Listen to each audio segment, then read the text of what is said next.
right, hi everybody. Thank you for your patience and welcome to the first webinar of the Prism series, which is designed for grad students and postdocs looking to transition from academia to industry. So my name is Quinn Trant. I am the scientific liaison here at DR Vision. And the first of this webinar series, we're going to just basically talk about broad things about transitioning from academia to industry. And this webinar series is hosted by my company, DR Vision. And I'm just going to give you just a brief background and history about what we do in case you don't know who we are.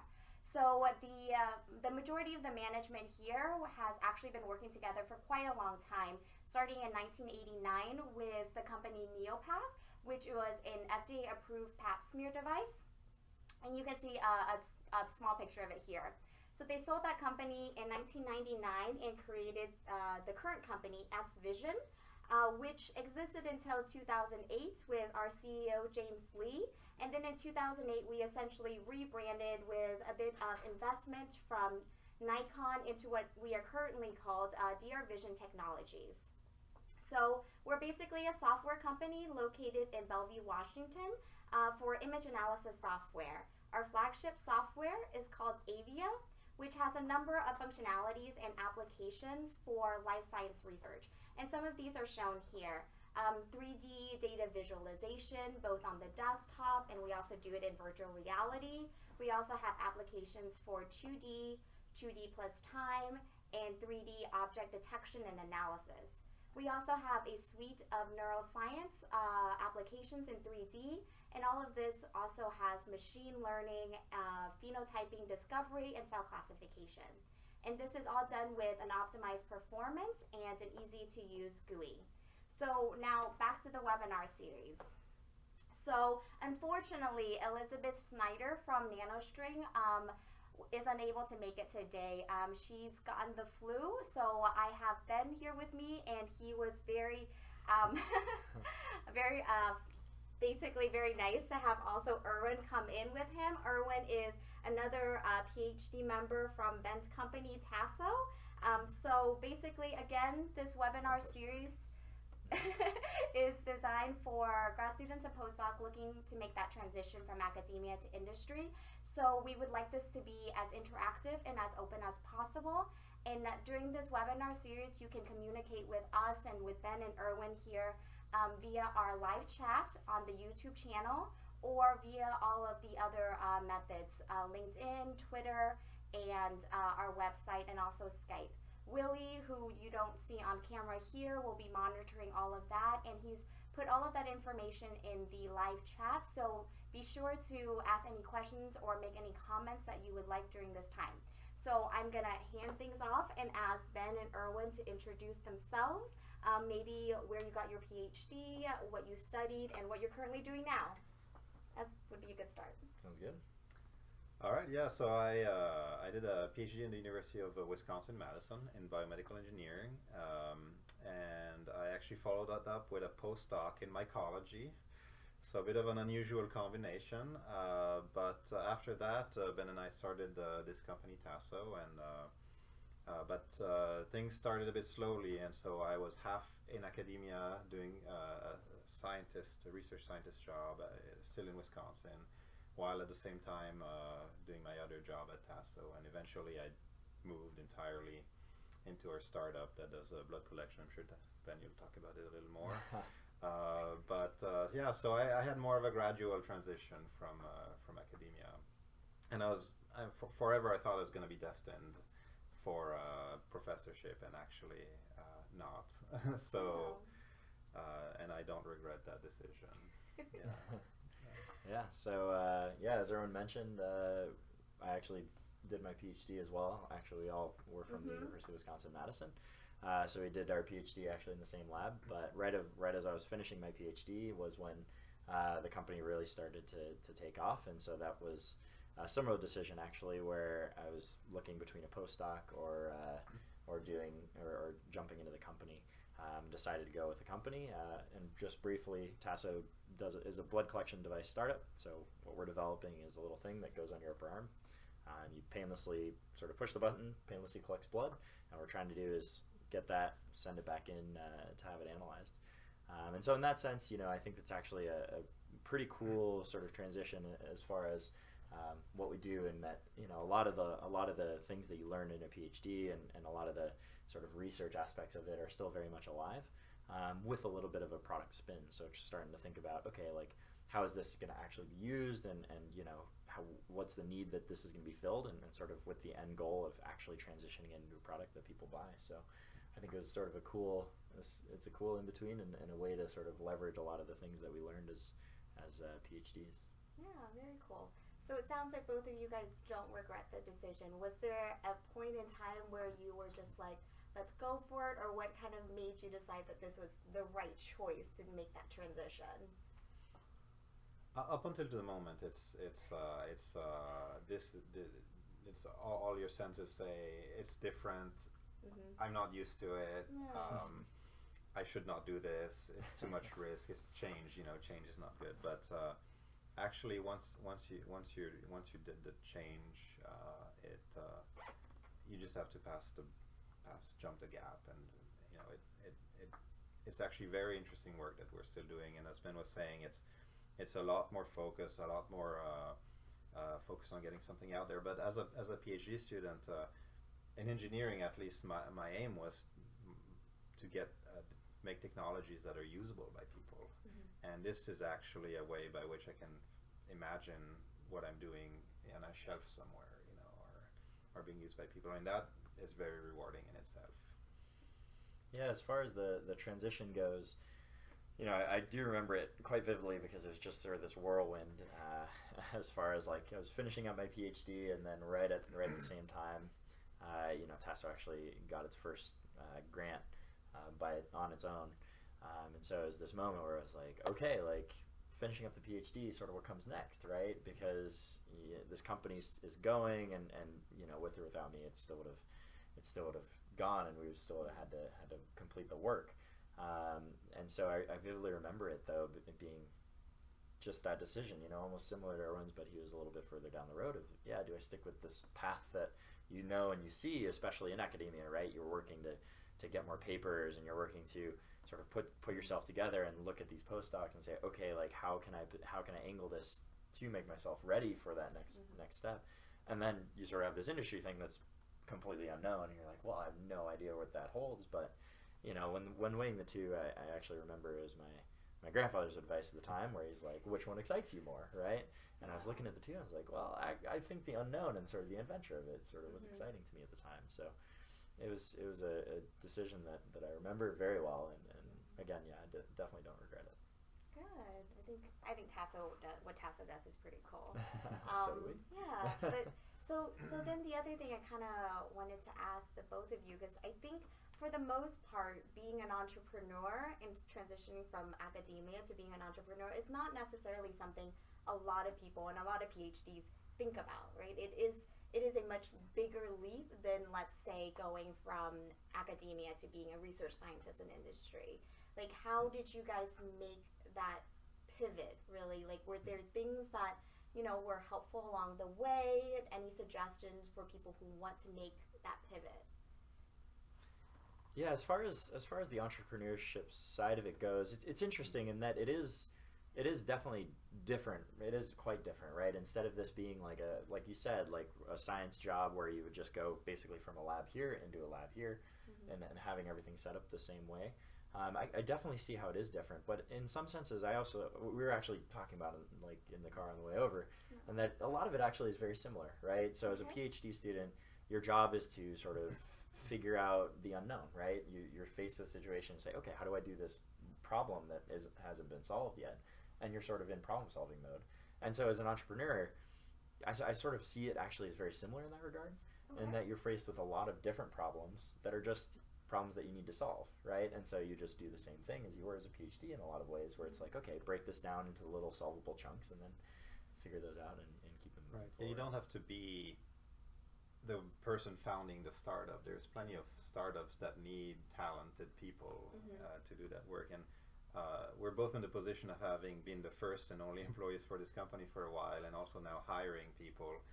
and PhDs have that advantage, is that they've been trained for years in basically doing things that they don't know what it is. I mean, I've done work in neutrophil migration. I had no idea what a neutrophil is, and you learn a lot of stuff, right? And in some ways, when we hire a PhD, we don't really care too much about what they've done in their PhD, rather how they have approached problems and their ability to work independently and find solutions. Yeah, and I'd say building on that a little bit too. I think again, one of the big things that you learn as a PhD, and one of the best things that I think you get or that you need in entrepreneurship is that whole idea of building a story, right? So when you're doing a grant or when you're writing a paper, right, you have the whole section that outlines, what's the need or what's the problem, sort of the problem statement, right? And in entrepreneurship, that's exactly what it is, right? You're saying, okay, this is the market need. And so you have to dive into it, and you have to figure it out, and then you have to figure out your solution. And so in that regard, I think there's actually a lot of parallels, although the subject matter is definitely different. Instead of it being a specific scientific problem, now it expands a little bit more into like business and sort of other aspects as well. So I know that there's an entrepreneurial boot camp at Wisconsin, and I know, Ben, you took it and stuff like that. I don't know if you did, but was that like a really good resource for you, and is that something that you think you would highly suggest for anybody looking to make that transition to entrepreneurship, going to something like that? Yeah, I'd say the Wisconsin Entrepreneurial Boot Camp was a great experience. It was really cool to have access to that program, and the fact that Wisconsin did that program as well as sort of many others like it really helped out sort of the early stages of entrepreneurship, because you're really faced with this thing where it's like, you have no idea how to do any of it, like how to incorporate or what financial docs you need or anything like that. But I would say the best aspect of it is just sort of opening your eyes to and realizing like it's not rocket science, right? It's not this. It's a black box, and something that you don't understand as a PhD because you're not trained for it. But you go into it and you're like, okay, like it's not crazy complex. It's things that you can learn. So in that regard, I would say it was definitely cool. And I would say always take advantage of opportunities like that, because it's eye opening and it's a chance to learn something new. Yeah. So Ben, because I'm not too familiar with it, could you just give me a broad summary of what that boot camp kind of goes through and what it's all about? Yeah, definitely. So the boot camp was a week long thing. So it was very involved in that week. So I think they had us start at 8 a.m. and we were almost working until 6 or sometimes 8 p.m. like for that entire week. Intense for a week. Very intense. Okay. And it was cool because you basically took all of the same. You took basically one-day crash courses on each of the different things that you would as an MBA. So I remember we had a negotiation one. We had basic financial training in entrepreneurial finance, where you learn about your P&Ls and everything like that. And they even had some like game theory and strategy and stuff like that. So in that regard, it was just a great crash course for everything that you sort of need at a very high level in business. And that sort of intensive aspect of it, and you're sort of crammed in a room with everyone else learning the same stuff. It was definitely a cool experience and made a lot of friends through it, and it was very cool. Very cool. Erwin, did you take the same course, or you just kind of launched in with Ben here? Yeah, I did not. On my end, I was just pretty good at writing grants, and I kept doing that. Actually, that's jumping on what Ben was saying, that the worlds are not that different. Is when you write grants, you have to find a convincing story, a problem that you're solving, and a pragmatic why would people want this. It's really very similar, and I find now that we're pitching VCs, it's a there's a few more questions added on top of it, but if you have that core, I think you're well off. Yeah. So for you, Aaron, you mentioned that you kind of did things like halfway, where you were still a research scientist, but you were involved in Tasso. Was that helpful? Did you find that kind of in-betweenness a good thing? I'm torn to answer this question because answer wisely. On one end, it wasn't a necessity because we didn't have enough money, and you gotta live. So, but research in an academic setting, I think is something that's really hard to do in a part-time way. Mm-hmm. And so I think it's potentially more stress than it really needs to be. Okay. And if you can jump entirely, I would recommend doing that. Yeah. Okay. Yeah. Yeah. It's just the research is a bit of a draining thing. You have to write grants, write papers, do research, all that. It takes too much time. Yeah, so it sounds like from what you're both saying, there are a lot of, you see it as a lot of similarities between academia and industry.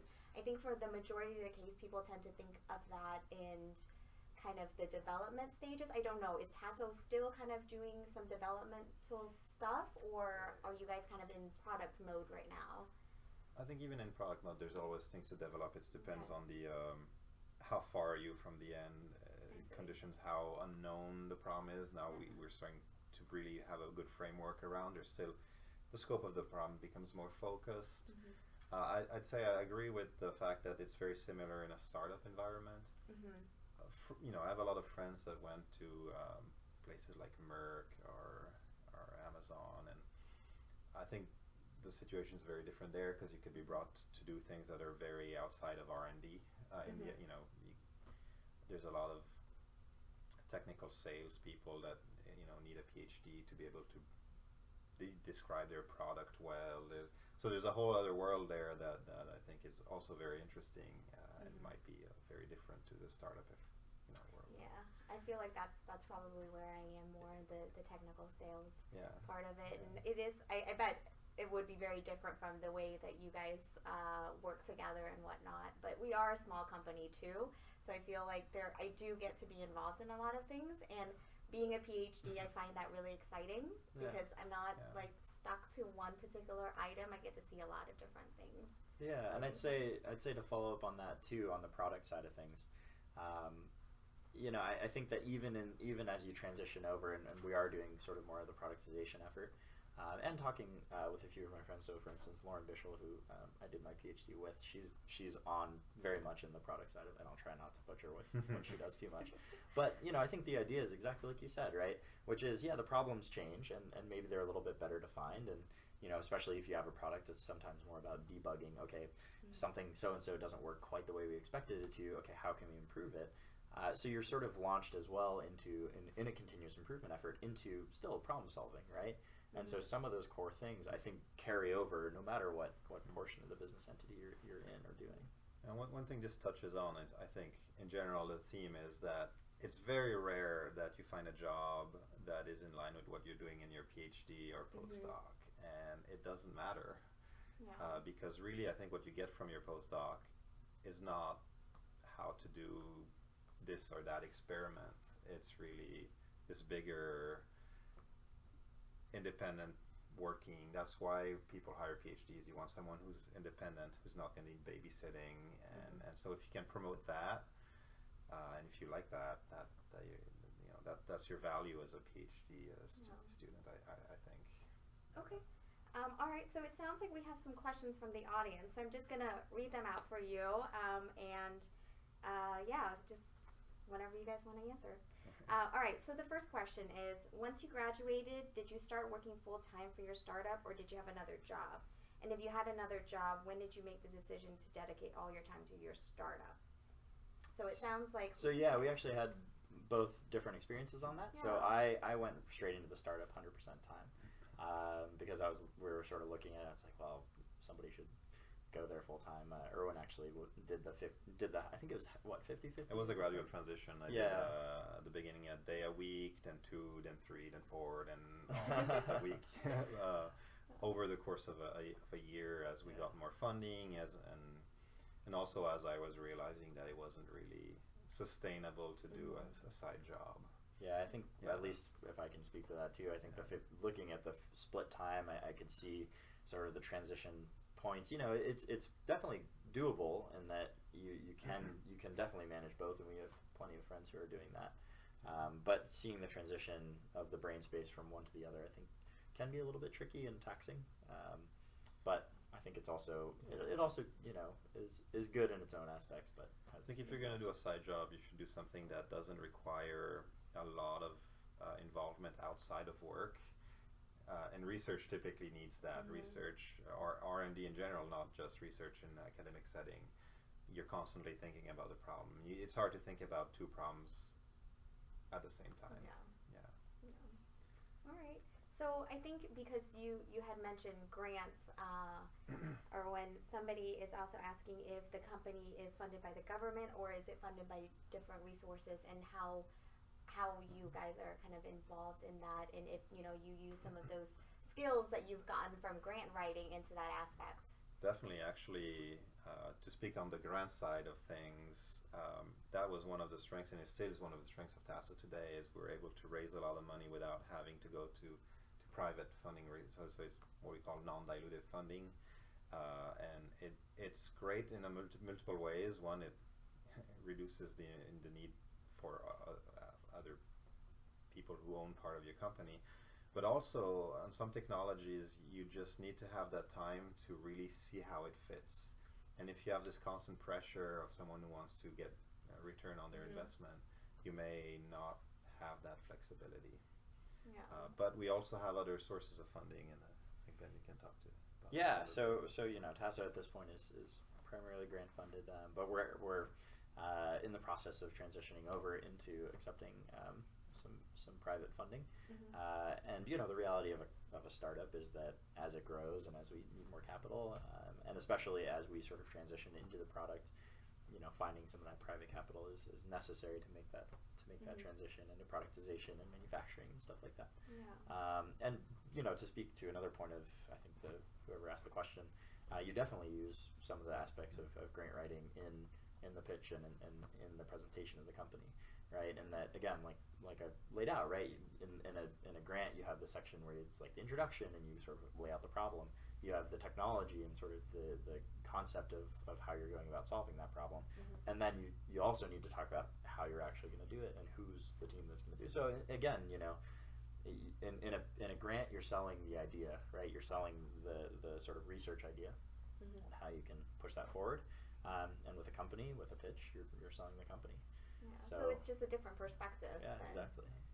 And specifically, if you are good at writing grants, you can look at a lot of the startups in the Bay Area, even around Seattle. They oftentimes have positions in the R&D space that would like to have grants writing capabilities, and it's a job characteristic, or it's a skill that is I think sought after. It's a network we call SBIRs. It's a type of grants you can get as small businesses.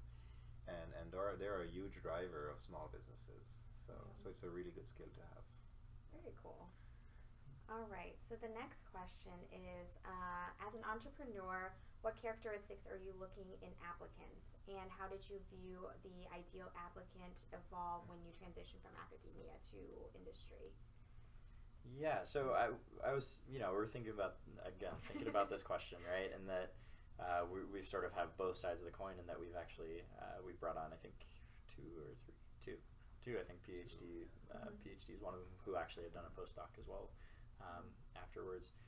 And so when we were interviewing these candidates, honestly, we weren't necessarily looking at what they did in their research. Definitely played a little part into it, but also I think it was more about seeing how they would approach problems. And sort of how they would break things apart and go about solving them. And then, as they transition into it, again, I think the most important part, at least in a startup in our minds, is the culture and making sure everything fits and making sure the people that we have all mesh together and can help each other out and get stuff done, because, you need to be a team at the end of the day.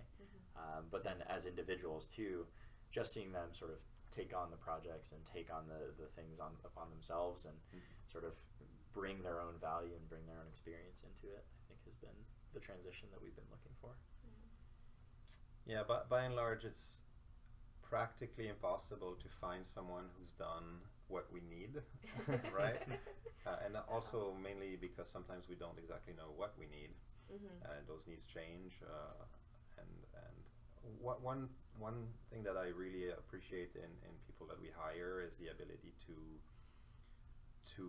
do things without having a full knowledge of what you're doing. So, for example, we're doing a new prototype. Let's go all the way and design the whole thing. Like I'm taking a problem by the horns and just driving it all the way through, and not stopping at a very narrow part of the problem that you feel comfortable about. That's a quality that I think is hugely important in startups. Yeah. All right, so this next question, of course, I knew at some point was going to come, and hopefully, maybe you guys had thought about it on the drive here too, is if you had to go back in time, how will you do this transition differently? And what are the lessons that you have learned so far? The biggie. Do it differently.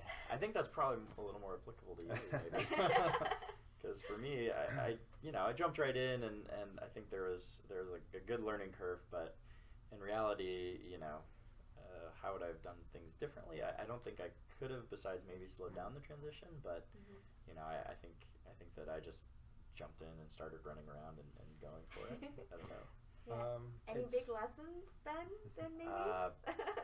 Yeah, I would say the thing that I think went best is just going for it. It just was like, okay, I don't know, but wow, let's just jump in and do it, and being open and learning as I went.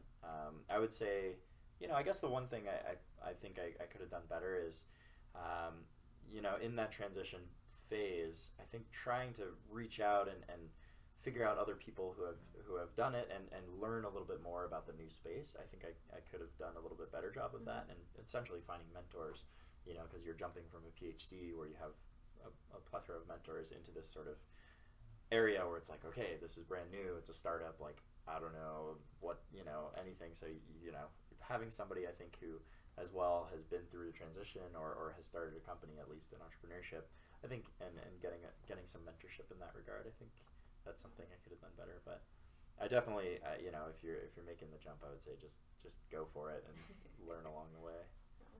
What about you, Armin? Yeah, well, it's a hard question because my slow transition was in part due to necessity, how much money we had. If you can do it faster, that's definitely, I think, a good thing. But I agree with Ben. I was going to say the same thing. Is don't think that you need to be taught, that you need someone there to tell you how things are in the startup world. Like you can figure it out by yourself. It's not that hard. A lot of it is common sense, but it's not. Ideally, don't wait until the problem happens to you to learn from it. Talk to people. I mean, a lot of these problems are very standard, and they happen to people before, and learn from other people's mistakes and not your own. Ideally. Yeah. Yeah. All right, so we're roughly about at the 30-minute mark. So maybe one last question, unless you guys are willing to stick around for a little bit longer. But yeah, so my last question is, what would be the top 3 things that you would suggest somebody wanting to make this transition do? Top 3. Top 3 things. I would say the first thing is try to set up your mentality a little bit, right? So you're a PhD student or a postdoc. You're surrounded by PhD students and postdocs, and you're usually in a system that is saying, okay, this is the path that you're going towards academia, towards professorship. So it's a very that is definitely the mindset, I think, in most academic scenarios and settings. And so I think it's important to take a step back and say, okay, I'm a PhD student. There aren't many PhDs in the world, right? And yeah, you're in a collection of people where everyone's a PhD. But take a step back and realize, okay, I have done this training and I am in this unique position and scenario that I do have this PhD and what I've learned from it. And so bringing that into industry has its own inherent value because not everyone has that skill set. So I think taking a step back and just sort of saying, okay, what is the value that I am bringing now to industry? Not just saying, okay, I need a job, but saying, okay, how can I bring my experience into this future job? So I'd say that's probably number 1 is set up the mentality. Number 2 is definitely do your research. like try to figure out, okay, what are the jobs, what are they going to be doing, how can I fit in, and in doing your research, also reaching out to as many people as possible to figure out the different areas. So outreach that's outreach and research is number 2. And then the third thing is just go for it. Like, just do it. Don't overthink too much. Like, just go for it. If it's entrepreneurship, if it's, the job at a big company, if it's a job at a small company, or whatever you end up doing, if it inspires you and if it excites you, or if it feels like the right thing, just go for it. What about you, Aaron? What are your suggestions? Yeah, they're similar, but with a little bit of differences. I think that, and I'm kind of saying that based on my personal experience, and I wouldn't, maybe some people are better at that than I am, but I think it's very hard to get accurate data of what a job is like. Mm-hmm. You can Google what jobs exist in industry. I just don't think you'll get a good understanding of what the actual job is. And so realizing that it doesn't really matter, because you can change, you can reorient. You can spend a year on that job and do something else afterwards. It's okay. It's not a final decision. So on that note, but I think doing your research in terms of getting feedback. I think when we pitched a company, the most important thing we get is feedback. Mm-hmm. Like, what did we do right? What did we do wrong? Similarly, if there's anyone in your family, your friends, even people you interview with, what is my CV good? Did I interview well? Like, what are you expecting? I think that's extremely important to do that, and get your story right. So we all have a different past. I did a postdoc in mycology. Who does mycology these days? Some people do 2 postdocs. Yeah. There's always something that is going to be held against you. Yeah. I mean, did you feel like it was necessarily held against you? I mean, you started your own company, right. So. Not necessarily. It's all about how you put it forward. Okay. It's all about, I did these postdocs because this is what I wanted to do, and now just making a story that makes sense. And the worst thing you can do is just say, oh, well, I just got bored in my postdocs, and so that's, you have to have a compelling reasoning of why you are where you are. Mm-hmm. I think that's something that when we hire someone, is important. Because we all have something that could be seen as being weird, but you can make it a positive. Right. Yeah. Right. So I mean, that kind of both sounds like, from Ben's perspective, to changing that mindset of yours, just taking your strength and focusing on your strength and what you can do, exactly. and just that kind of stuff. Yeah. All right, one last question.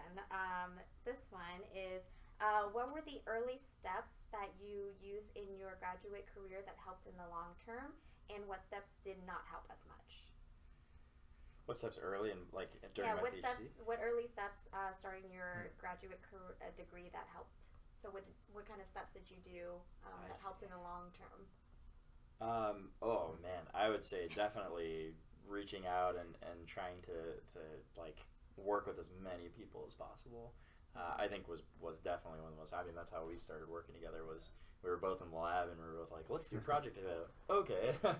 And so we started doing stuff in the lab, and then we were like, oh, this is fun. Let's do some stuff outside. And so we were like, and that's how Tasso was born.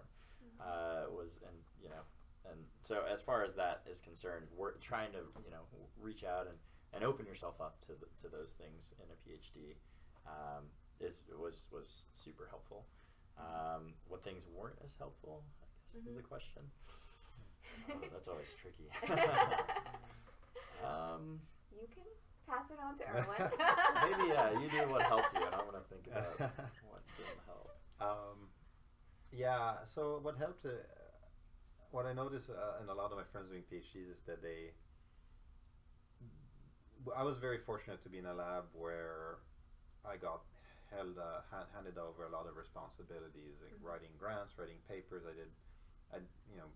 My professor is great at he delegated those tasks to the students a lot, and so it's a great training to tell a story, to see the bigger picture, and take a step back, and why are you doing what you're doing. So if your professor doesn't let you do that, writing fellowships early on in your PhD, just getting used to realizing the bigger picture of what you're doing, that's super important.